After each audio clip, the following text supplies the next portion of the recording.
why you shouldn't either. Welcome to Thursday's Morning Live. It's the big talking point of our into the first major league that OT decided to go out for dinner.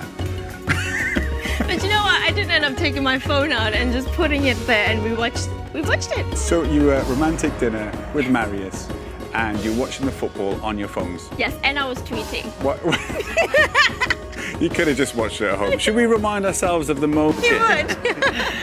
He's 40 a month today. When's your birthday? Yeah, August 8th. See, that's good. It's going to be an expensive day for us now, isn't it, Jacqui? Shouldn't have asked. Okay, and to a sport of a very different kind, we have e-foiling. It's the new water sport that's more spaceship than surfboard. The pros make it look so easy, but will it catch on? We put it to the test to find out. Yeah, don't get any ideas, you two, for a birthday present. How is that It's blown my mind. What is it? Is it electric? What is it? You It can't will. be electric. You will find out a bit later on. can't be But in the electric, it's meantime, magic. and they are back. Yes, we'll be looking at the wine rack a bit later on. And they're back. The otter from one of my favourite animals. They hold hands before they go to sleep. I'm not sure if that's true. But I don't care because I've got an otter fan. Not going to do though is give us the facts on what's going on. Please do get it, and please remain careful. This is a dangerous virus, and it's really going to soar over the summer. Well Yeah. said. Thanks, Sam. Well, we thought it was coming home, and now it's more likely than ever, as England are now just one step away from football glory. Still plenty of new things you can try, including water sports. But this isn't just any water sports. We're not just talking jet skis and paddle boarding, and we are about to find out. These are some of the most exciting ways of having fun on the water. What they've got in common is that they're all making use of the same technology, the hydrofoil, an underwater wing that lifts a boat or board so it almost seems to fly. But now there's a new kid on the block. Hi, I'm Amy Fuller, and this is e-foiling. This is an e-foil, a revolutionary surfboard with a hydrofoil wing and an electric motor, and capable of speeds of up to 30 miles an hour. You know the flying skateboard in Back to the Future? You put this device on water, it is practically that. We can now hovercraft above the water. It is mad. Amy Fuller is a professional snowboarder who raised the flag for Team GB in 2014 and 2018. She first tried e-foiling last December. Lots of head dives off the board. But I was like, this is something I really want to master. So I went back for round 2 and sort of managed to find that balance point. Obviously that background in snowboarding really helped me. Now Amy's taken on a completely new sporting challenge, attempting the first e-foil flight through central London on the River Thames. I've travelled throughout my whole career, and to now be back in London and doing something that's intertwined with my life, which has been board sports, is just absolutely epic. Hydrofoils usually need wind or waves to get up enough speed to lift above the water. But the e-foil doesn't have to wait for perfect conditions, as it's fitted with an electric motor, making it ideal for use on flat water like the Thames. So this is the foil where all of the magic happens. It's actually got a tiny motor. It's powered by battery, it's electric. The reason the motor is so small is because essentially this wing glides through the water. So once you're up and running, there really isn't much resistance at all. So then you've got a controller, which you strap to your wrist, and then you've got a throttle like this. So you press that down, and as you start, you just slowly, incrementally pick up pace. So there you have it. That is the e-foil. But I think it's time to go and give it a little go. Right, do we give this a go? Amy's been training for 5 weeks for her Thames challenge, and this is her final practice session. So just finding the balance now with the speed and the controller, and now I am up. Woo! We are foiling. It's magic. The feeling is incredible. Control like this in one hand, a little bit of weight back, and kick up. Woo! And just like that. Woo! These toys aren't cheap though, costing many thousands of pounds. But just like a jet ski or other water sports, it's a lot cheaper just to hire one and give it a go. It's not as challenging as people think. We get people up and riding in 20 to 40 minutes. We have a facility here in North Wales. The lessons that we teach are a 3-hour experience. Tom Ashwell runs Foilride, the UK's first e-foiling school. For total beginners, the introduction course costs £200.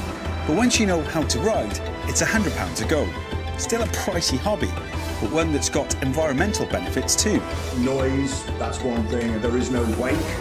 You're not disturbing wildlife. You don't need a trailer and a car to take it down to the water. You lift it out the boot of your car and you put it in the water and off you go. And of course, there's no motorboat pulling you like a water ski. This power is all electric, which can be sourced cleanly. Back in London, it's the morning of Amy's Thames Challenge. 4:05 a.m. I've arrived at my starting point location. We're in Putney.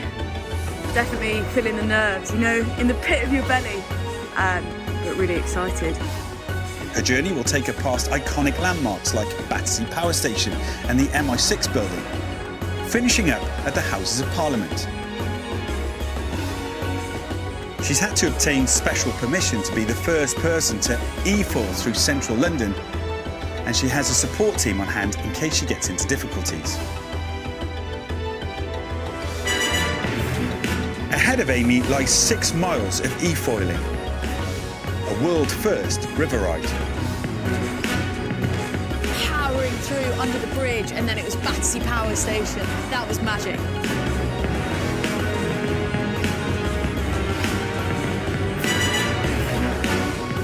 To just glance and see MI6, it felt surreal. James Bond moment.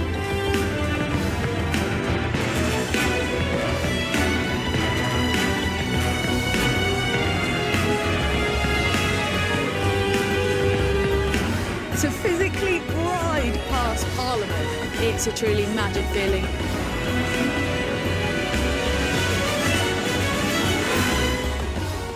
I survived! It went as well as it possibly could have gone.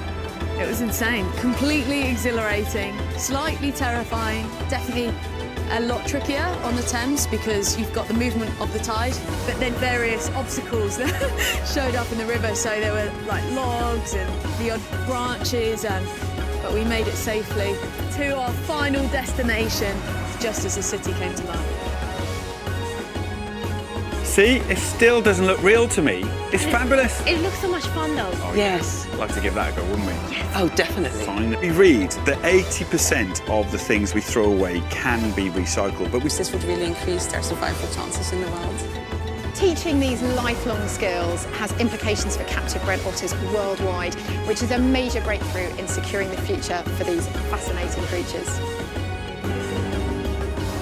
I think it's fair to say that we all love otters. Full stop. I literally love them. And my fact was right. Yeah. I make stuff up about otters. We're just happy, aren't we? Oh, Abby, can we carry on? Sorry. Lovely, top. Time for this. Cue the music. Get into it. And lots of you have been getting involved with Strictly Fitness this week, including this amazing lady. She's called Maud. She's 98 years of age and she still gets up most mornings to take part in Strictly Fitness. It's a good effort. There you go. Doing the modified version doesn't matter. Just have a go at it. Just for a minute can make all the difference. So, Oaks, what have we got today? So we've got 3 key movements today. Gethin will be doing the Chair. seated version. Yes, relax there. And we'll be working on the upper body. So the first thing we do is called the arm circle. So we'll have our both arms out. Go on, go on. I'm doing it. I And then always we're do going it. to move them in a circle. You can move them either forwards or backwards, and we're going to do this for 4 times. Now while we're here, we're going to hold the arms out and just pulse, which means we'll take them up and down and up and down. And the last movement, we're going to move both hands forward, or arms, and then we're just going to do something called the scissors. And it's almost like we're chopping away the stress of the week as it's a Thursday. And that's it. That's all we've That's done. really simple I today. know, right? Are you changing angles to avoid the plants? It's to display my figure. Give you a little bit of pizzazz. But thank you for drawing attention to That's what I was going to say next. Jacqui's having a go as well. I hope you're joining in too. Maud, if you're watching, good luck with this one. Take it away, Alan. With an upper body workout, it's OT Mabuse.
That was a very lovely work. Thanks, folks. That was brilliant. I'm off tomorrow, so Rab will be in the hot seat alongside OT, who will be bringing you an energising Strictly Fitness workout for the end of the week. Plus, we'll have our bargain hunt. Natasha Ruskin shop reveals why your old sport memorabilia could earn you a little bit of money. And Dr. Ruby tells us why chocolate for breakfast might not be as bad as you think. How am I missing that? What? I didn't want chocolate for breakfast. I'm in. See you tomorrow.